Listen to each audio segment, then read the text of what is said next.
Saka Tatal melawan, kuasa hukum bantah kliennya diperiksa Rudiana di kasus Vina. Kuasa hukum Saka Tatal, Titin Prialianti menyampaikan sanggahan terkait pernyataan polisi yang menyebut tidak ada intimidasi selama proses pemeriksaan Saka Tatal. Saka Tatal merupakan satu di antara terpidana kasus pembunuhan Vina Cirebon dan Eki yang terjadi 8 tahun silam. Diketahui, Vina adalah gadis 16 tahun asal kampung Samadikun, Kecamatan Kejaksan, Kota Cirebon, Jawa Barat, yang tewas bersama kekasihnya, Eki, di Jalan Raya Talu, Kecamatan Talun, Kabupaten Cirebon, Jawa Barat pada Sabtu tanggal 27 Agustus tahun 2016. Keduanya menjadi korban penganiayaan geng motor. Menurut Titin, Saka tidak pernah menyatakan bahwa ia diperiksa oleh Rudiana, salah satu anggota polisi yang disebut-sebut dalam kasus ini. Terkait pemeriksaan Saka Tatal saat itu yang katanya diperiksa oleh Rudiana, justru saya pertanyakan memang ada pernyataan yang keluar dari Saka kalau dia diperiksa oleh Rudiana. Justru Saka Tatal tidak pernah menyatakan seperti itu, ujar Titin saat dikonfirmasi Tribun, Jumat, tanggal 21 Juni tahun 2024. Titin menyampaikan, selama pemeriksaan, Saka hanya menyebut pelaku yang memukulnya menggunakan seragam tanpa menyebutkan nama. Ketika Saka ditanya pelan-pelan soal siapa yang mukul kamu, dia kan hanya mengatakan, yang mukul itu, pakai baju seragam, dia tidak nyebut nama.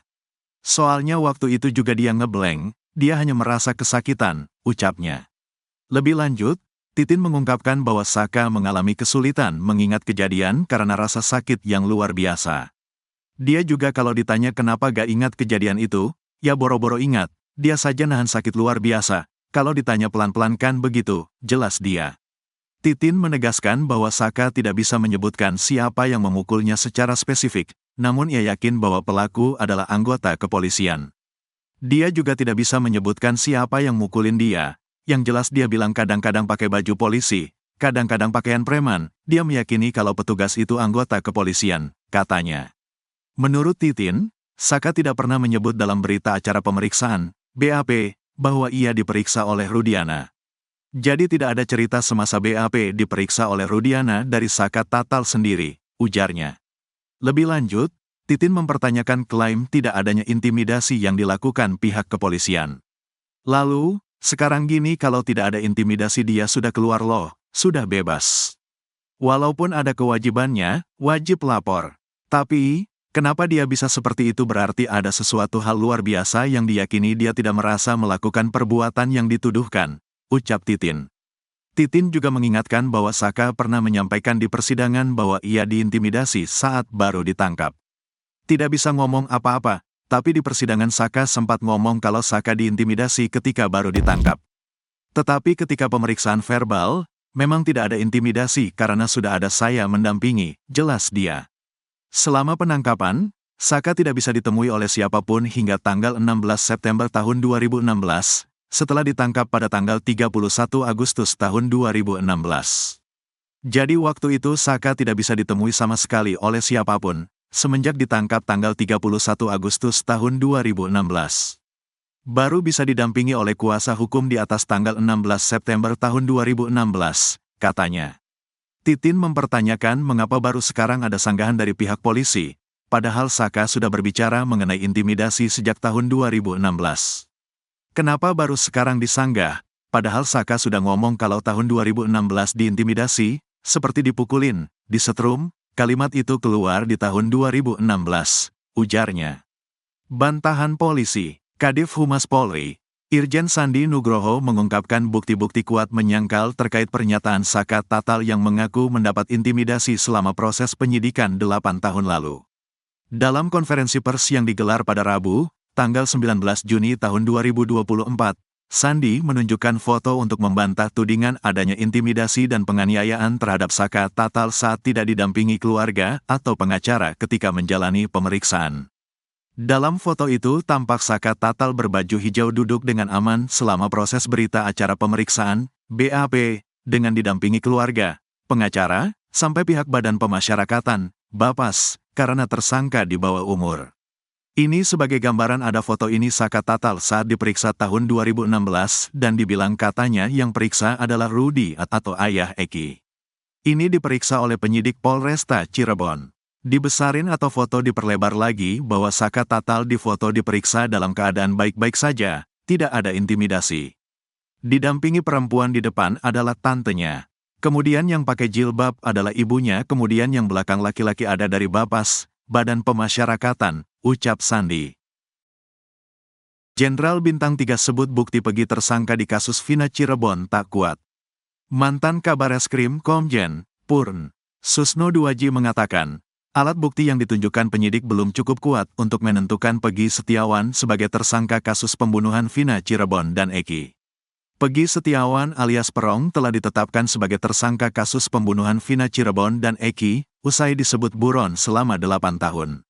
Diketahui, Vina adalah gadis 16 tahun asal Kampung Samadikun, Kecamatan Kejaksan, Kota Cirebon, Jawa Barat, yang tewas bersama kekasihnya, Eki, di Jalan Raya Talu, Kecamatan Talun, Kabupaten Cirebon, Jawa Barat pada Sabtu tanggal 27 Agustus tahun 2016. Keduanya menjadi korban penganiayaan geng motor. Penyidik di Treskrimum Polda Jabar bahkan telah melimpahkan berkas perkara tahap 1 Pegi Setiawan alias Perong ke Kejaksaan Tinggi, Kejati, Jabar. Pegi Setiawan disangkakan pasal 340 pembunuhan berencana dengan hukuman maksimal seumur hidup atau hukuman mati.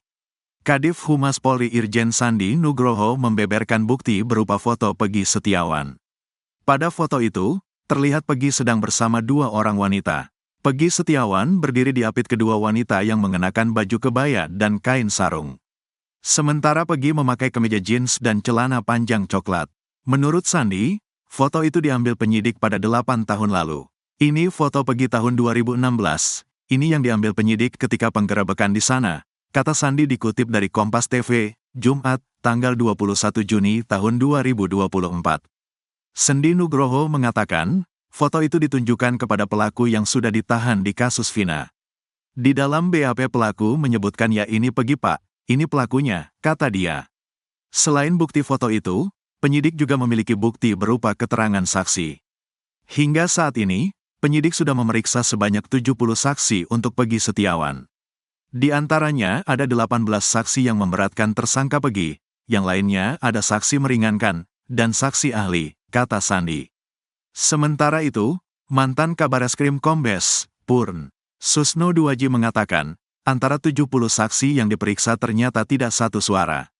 Ya wajar karena keterangan saksi itu berdasarkan apa yang mereka ingat terhadap peristiwa 8 tahun lalu, katanya dikutip dari YouTube Susno Duaji, Jumat. Selain itu, menurutnya hal itu juga membuktikan bahwa alat buktinya belum kuat. Dengan adanya keterangan-keterangan berbeda, maka posisi keterangan saksi sebagai alat bukti itu tidak terlalu kuat atau lemah, jelas dia. Kemudian soal foto Pegi Setiawan bersama 2 orang wanita di sebelahnya, menurut dia belum ada kaitannya dengan pembunuhan berencana. Tidak dijelaskan apa Pegi Setiawan sedang merencanakan pembunuhan atau sedang melakukan pembunuhan, atau sedang melakukan ruda paksa, karena pasal itu yang disangkakan. Jadi hanya foto yang diperlihatkan, bebernya. Untuk itu, lanjut dia, dari alat bukti foto dan keterangan saksi, belum ada penjelasan lain yang menguatkan Pegi Setiawan tersangka. Mudah-mudahan pada pra-peradilan ditunjukkan semua bukti, kata dia. Menurutnya, perlu adanya alat bukti forensik dan yang lainnya untuk mendukung Pegi sebagai tersangka. Sebab jika hanya bukti yang ditunjukkan Sandi ke publik, itu belum kuat. Kalau hanya berdasarkan keterangan saksi dan berdasarkan putusan grasi, putusan sidang pengadilan bahwa mereka telah inkrah, visum, laporan polisi dan sebagainya, itu saya rasa kurang kuat untuk menentukan Pegi Setiawan sebagai tersangka, tandasnya. Buronan kasus pembunuhan Vina Cirebon terancam hukuman mati. Buronan kasus pembunuhan Vina Cirebon dan Eki, yang kini telah ditangkap, Pegi Setiawan alias Perong, terancam hukuman mati. Sejauh ini, berkas perkara tahap 1 untuk tersangka Pegi Setiawan telah dilimpahkan penyidik di Treskrimum Polda Jabar ke Kejaksaan Tinggi, Kejati, Jabar. Diketahui, Vina adalah gadis 16 tahun asal Kampung Samadikun, Kecamatan Kejaksan, Kota Cirebon, Jawa Barat, yang tewas bersama kekasihnya, Eki, di Jalan Raya Talu, Kecamatan Talun, Kabupaten Cirebon, Jawa Barat pada Sabtu tanggal 27 Agustus tahun 2016. Keduanya menjadi korban penganiayaan geng motor. Pelimpahan berkas dilakukan pada Kamis tanggal 21 Juni tahun 2024. Penyidik hanya melimpahkan satu berkas tebal berjilid merah. Berkas tersebut diterima oleh petugas Kejati Bagian Pelayanan Terpadu Satu Pintu, PTSP. Dirkrimum Polda Jabar, Kombes Pol Surawan mengatakan, dalam berkas tersebut Pegi dijerat dengan pasal 340. Sama dengan yang dulu, pasalnya, ujar Surawan, Jumat, tanggal 21 Juni tahun 2024.